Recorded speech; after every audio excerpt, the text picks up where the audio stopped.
بسم اللہ الرحمن الرحیم۔ السلام علیکم۔ ہزار چاہا تباہی سے دور دور رہے، پر کیا کریں کہ ہے روٹھا ہوا مقدر بھی۔ اچانک ہی ایک روح اس کے عشق میں گرفتار ہو گئی تھی، اور پلوشہ سب کچھ ہوتے ہوئے بھی تنہا رہ گئی۔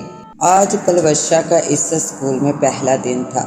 پلوشہ کے والد ابراہیم صاحب فوج میں تعینات تھے۔ ان کا ٹرانسفر ابھی کچھ دنوں پہلے ہی اس چھوٹے سے شہر میں ہوا تھا۔ پلوشہ نامی جماعت کی طالب علم تھی۔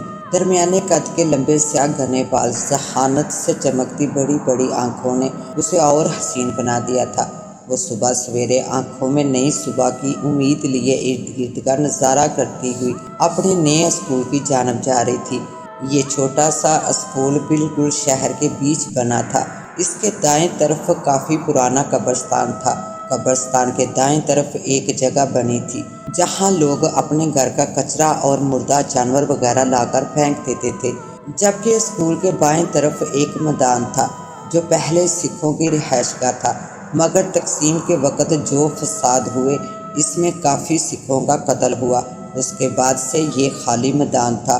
پلوشہ نے اپنی ذہانت اور خوبصورتی کی بنا پر جلد ہی اسکول کے استادوں کے دلوں میں جگہ بنا لی، بلکہ کلاس میں بھی سب کی بہت اچھی دوست بن گئی۔ ہر کوئی اس کے اچھے اخلاق کی وجہ سے اس کی جانب دوستی کا ہاتھ بڑھاتا تھا۔ ٹیچر نے بھی اسے مانیٹر بنا دیا تھا۔ کلاس کی مانیٹر ہونے کی حیثیت سے بہت ساری ذمہ داریاں اس پر آ گئی تھی جنہیں وہ بخوبی ادا کرتی۔ اماں، آپ کو پتہ ہے مجھے مس نے کلاس کی مانیٹر بنا دیا ہے، اور سب استاد میری تعریف کرتے ہیں کہ پلوشہ ابراہیم بہت اچھی اور ذہین بچی ہے۔ وہ صحن میں بیٹھی کھانا کھاتے ہوئے خوشی خوشی ماں کو بتا رہی تھی، ماشاءاللہ میری بچی ہے ہی اتنی قابل کہ ہر کوئی اس کی تعریف کرتا ہے۔ زرینہ بیگم بیٹی کے خوبصورت چہرے کو محبت سے دیکھتے ہوئے بولی۔ زرینہ بیگم اور ابراہیم صاحب کے اور بھی بچے تھے، مگر جو پیار محبت ان دونوں کو پلوشہ سے تھا وہ کسی اور اولاد سے نہ تھا۔ پلوشہ ان کی اور اولادوں سے بہت الگ تھی۔ وہ اخلاق کی اتنی اچھی تھی کہ بہت جلد دوسروں کے دل میں اپنے لیے جگہ بنا لیتی تھی، مگر ہر کسی سے ہنس کر محبت سے ملنے والی لڑکی کے بارے میں کوئی نہیں جانتا تھا کہ اس کی ہنستی مسکراتی زندگی کو کیا گرہن لگنے والا تھا۔ اس روز بھی چھٹی ہونے کے بعد پلوشہ ٹیچر کو سب اسٹوڈنٹ کے ٹیسٹ کا پیپر اسٹاف روم میں دے کر آنے کے بعد کلاس میں اپنا بیگ پیک کرنے لگی۔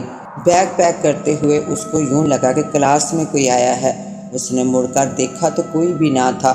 اس بات کو وہ اپنا وہم سمجھ کر بیگ اٹھا کر کلاس کے دروازے کی جانب بڑھی کہ اچانک اسے کوئی سایہ سا کلاس کے دروازے کے سامنے سے تیزی سے گزرتا نظر آیا۔ یہ کون تھا اور وہ بھی اتنی تیزی سے گزرا؟ پلوشہ یہ سوچتے ہوئے کلاس سے باہر نکل کر ادھر ادھر دیکھنے لگی، مگر اسے کوئی نظر نہ آیا۔ اب یہ روز کا معمول بن گیا کہ چھٹی کے بعد کبھی اسے کوئی سفید لباس میں تیزی سے گزرتا نظر آتا، کبھی خالی کلاس میں کرسی کسکسانے کی آواز پر وہ چونک جاتی، کبھی کلاس کا دروازہ کوئی زور سے بند کرتا کہ وہ ڈر کر اچھل جاتی، اور یہ سب اس کے ساتھ تب ہوتا جب چھٹی ہو جاتی، یعنی وہ اکیلی ہوتی۔ اب پلوشہ کو ڈر لگنے لگا تھا۔ بابا پتہ نہیں میرے ساتھ کیا ہو رہا ہے، ایسا لگتا ہے کوئی ہے اسکول میں جو مجھے اکیلا دیکھ کر ڈرانے کی اور تنگ کرنے کی کوشش کرتا ہے۔ پلوشہ رات ابراہیم صاحب کے پاس بیٹھی اپنے ساتھ ہونے والی باتوں کا ذکر کر رہی تھی۔ بیٹا یہ تمہارا وہم ہے، ورنہ دیکھ لو کتنا پرانا اسکول ہے اور نہ کبھی کوئی ایسی شکایت آئی، بلکہ لوگ تو بہت تعریف کرتے ہیں اس اسکول کی۔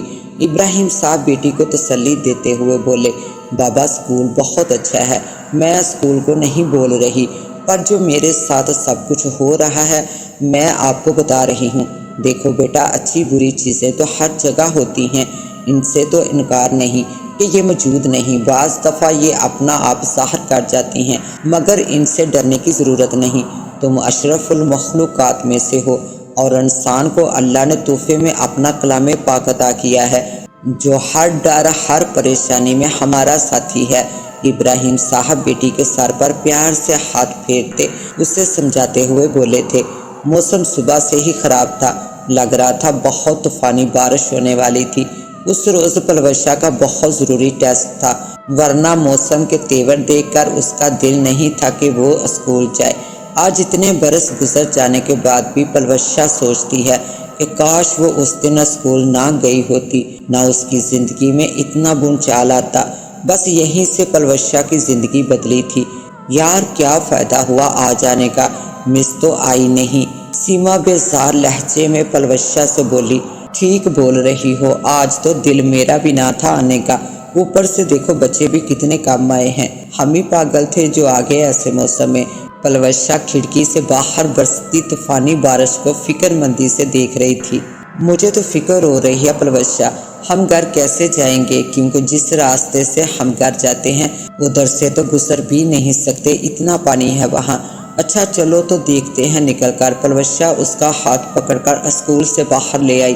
آج ہم ایسا کرتے ہیں، میدان کی طرف سے چلے جاتے ہیں گھر کے لیے، ادھر سے ہم پھر بھی آسانی سے گھر جا سکتے ہیں، پلوشا سوچتے ہوئے بولی۔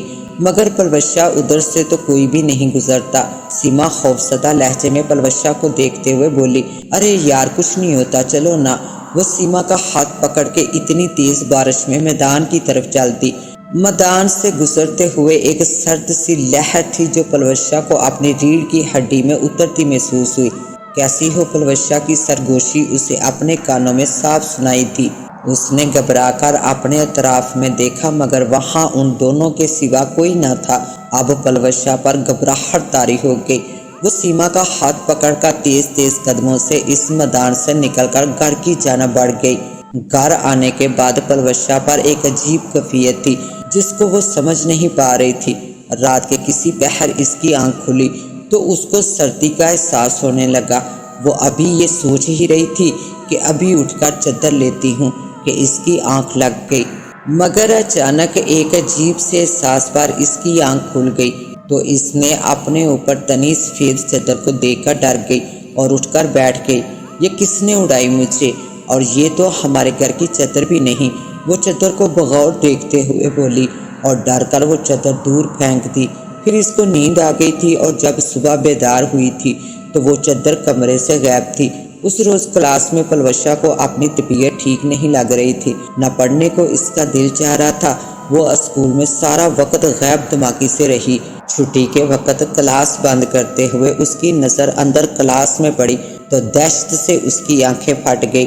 اندر کلاس میں 3 عورتیں سفید لباس میں کھڑی پلوشا کی جانب مسکرا کر دیکھ رہی تھی۔ ان 3 عورتوں میں سے ایک عورت جوان 2 عورتوں کے درمیان کھڑی تھی، بے تحاشا حسین تھی۔ آ جاؤ پلوشا، وہ عورت پلوشا کو دیکھتے ہوئے اپنی جانب اشارہ کرتے ہوئے بولی۔ پلوشا چیخ مار کر وہاں سے بھاگی تھی۔ گھر پہنچ کر اسے سردی لگتی رہی اور رات تک اس کو کافی تیز بخار چڑھ گیا تھا۔ کیسی طبیعت ہے تمہاری؟ نیند کے انتظار میں آنکھیں بند کیے لیٹی پلوشا کو لگا کوئی اس پر جھکا ہوا ہے۔ اس نے بے ساختہ آنکھیں کھولی تھی تو اسی اسکول والی عورت کو دیکھ کر پلوشا کی جیسے سانس رک گئی۔ کون ہو تم، کیا چاہتی ہو؟ پلوشا اٹھ کر بیٹھتے ہوئے لرزتے لہجے میں بولی۔ اس کا جسم سوکھے پتے کی طرح لرز رہا تھا۔ میرا نام مہذیب ہے، میں مصر کی رہنے والی ہوں۔ تم نے مجھے آج جن 2 عورتوں کے ساتھ دیکھا تھا وہ میری سہیلیاں ہیں، گیتا اور سریتا، جو پہلے اس میدان میں جو سکھوں کی رہائش گاہ تھی وہاں رہا کرتی تھی، مگر فساد کے دوران ان کے گلے کاٹ کر قتل کر دیا گیا تھا۔ پلوشا پھٹی پھٹی آنکھوں سے خوف سے اپنے سامنے بیٹھی عورت کو سن رہی تھی۔ اور تم؟ پلوشا نے اپنے سوکھے لبوں پر زبان پھیرتے ہوئے لرزتے لہجے میں پوچھا۔ میں ریل کی جادوگرنی تھی، وہاں پر جادو کی استاد مانی جاتی تھی۔ 200 سال پہلے بھی میں زندہ لوگوں میں شمار ہوتی تھی۔ مہذیب کی اس بات پر پلوشا بے ہوش ہو گئی تھی۔ کیا ہو گیا میری بچی کو؟ بار بار بے ہوش ہو جاتی ہے، زرینہ بیگم روتے ہوئے بیٹی کا ماتھا چومتے ہوئے فکر مند لہجے میں بولی تھی۔ ڈاکٹر بول تو رہا ہے اس دن بارش میں زیادہ بھیگنے کی وجہ سے شدید بخار ہو گیا ہے۔ تم زیادہ فکر نہ کرو، ابراہیم صاحب بیوی کو تسلی دیتے ہوئے بولے تھے۔ گزشتہ 2 ہفتوں سے پلوشا اسکول نہیں گئی تھی۔ اب جو وہ اسکول گئی تو سبھی استاذہ اور دوست اس کی خیریت پوچھ رہے تھے، مگر وہ چپ سی تھی۔ بلکہ سیما نے جو چیز اس کے علاوہ محسوس کی وہ اس کے انداز میں سرد مہری تھی۔